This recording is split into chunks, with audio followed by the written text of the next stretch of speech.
Le entregamos todo lo que necesita saber para comenzar el día. Esto es Bloomberg Daybreak para los que escuchan en América Latina y el resto del mundo.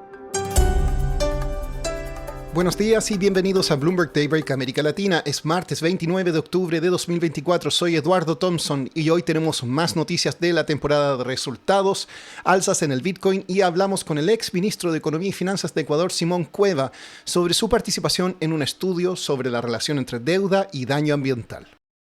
Los mercados de acciones y bonos están con pocos cambios a la espera de resultados corporativos. Alphabet reportará tras el cierre del mercado de hoy. Ford cae tras entregar proyecciones más bien pesimistas. El crudo está estable tras fuertes bajas luego que el ataque de Israel a Irán no apuntara a la infraestructura petrolera del país. El Bitcoin sobrepasó los $71,000. Es una señal de que el mercado apuesta a una victoria de Donald Trump la próxima semana. Un gobierno del republicano es visto como más positivo para las criptomonedas.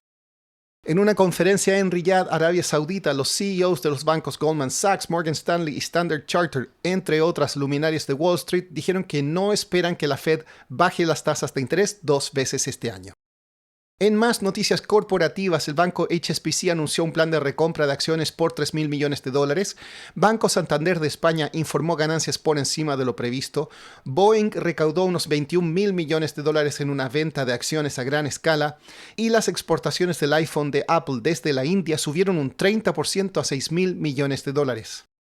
Pasando a América Latina, en México, 7 ministros de la Suprema Corte de Justicia de la Nación que no se postularán para las elecciones del próximo año presentarán su renuncia el martes. Esto lo informó Milenio citando a fuentes anónimas.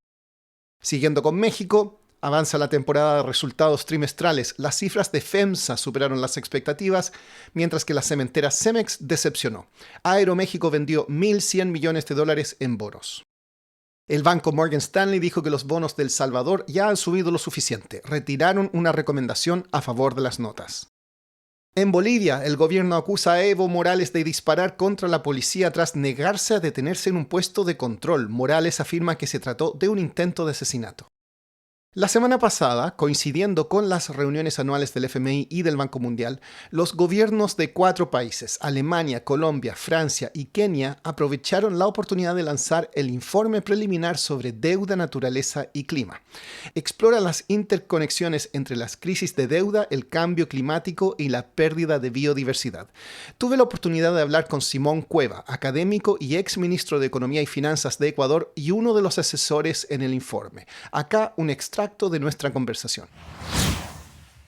Lo que mencionamos ahí es esta existencia de una especie de círculo vicioso entre, por un lado, la situación de deuda pública y de finanzas públicas de muchos países en desarrollo, de lo cual no todos, pero una parte de los países se enfrentan ya a niveles de deuda pública altos, ya dificultades para conseguir financiamiento importante para el desarrollo propio de los países. Y por otro lado, la tendencia que ha habido en el mundo de tener cada vez más un cambio climático acelerado que provoca una serie de eventos imprevistos antes de graves problemas para algunos países, de sequías, de inundaciones y también un deterioro más general de la naturaleza, o sea, por ejemplo, los temas de mayor desertificación en muchos lados, temas de crecimiento del nivel del mar. Entonces, ¿de dónde sale el círculo vicioso? Sale de que enfrentar esos problemas o mitigar los efectos implica recursos, implica poner recursos para enfrentar los problemas, lo que la población sufre por esos temas, los problemas de falta de energía, de falta de agua, etcétera.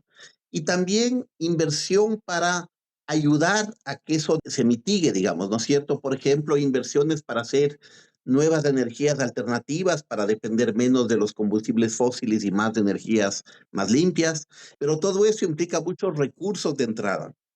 Y gastar en eso, conseguir los recursos, hacer más gasto público, hacer más deuda, complica más la situación de partida que ya no era tan fácil para muchos países de nivel de deuda y de déficit fiscales relativamente amplios.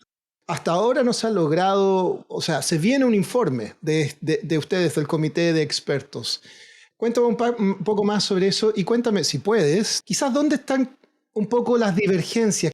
Sí, yo diría más que diferencias inmensas, porque creo que en el grupo hay gente muy técnica, con mucha experticia en muchos lados y con mucha tolerancia y apertura, y creo que eso es muy sano para la discusión. Creo que sobre todo un tema de debatir hasta dónde se puede hacer ciertas cosas o qué tanto ciertas soluciones son realmente soluciones grandes o son pequeñas, digamos así, ¿no es cierto? ¿Qué tanto aportan o no aportan? Entonces, en este primer reporte hicimos algo de recomendaciones, unas primeras, sobre un tema que suena técnico, pero que al final es importante para muchos países en desarrollo, que es lo que se llama los análisis de sostenibilidad de deuda, que efectúan típicamente el Fondo Monetario y a veces el Banco Mundial. Y son unos análisis que son importantes porque para países que tienen dificultad de acceso a financiamiento, ese análisis facilita, sea abrir y conseguir mayores recursos de financiamiento para ellos, siempre y cuando la lógica es, se presta a un país siempre y cuando ese país sea sostenible en el tiempo fiscalmente. Si no,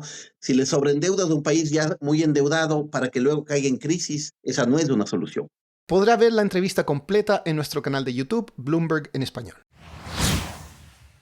Y para cerrar, la BBC reporta que un estudiante de doctorado en Estados Unidos usando datos públicos en Internet habría descubierto una enorme ciudad maya oculta en el estado de Campeche. El complejo, al que han llamado Valeriana, fue encontrado usando datos de LiDAR, un tipo de sondeo láser de un estudio anterior.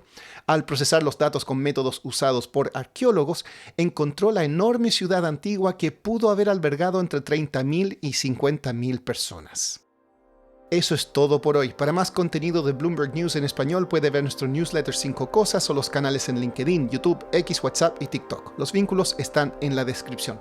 Soy Eduardo Thompson. Gracias por escucharnos. Para conocer todas las noticias que necesita para comenzar el día, revise Daybreak en la app Bloomberg Professional, donde puede personalizar las noticias que desee recibir. También puede suscribirse a la versión solo audio en Spotify, Apple Podcasts o la plataforma de su preferencia. Eso es todo por hoy. Escuche de lunes a viernes Bloomberg Daybreak.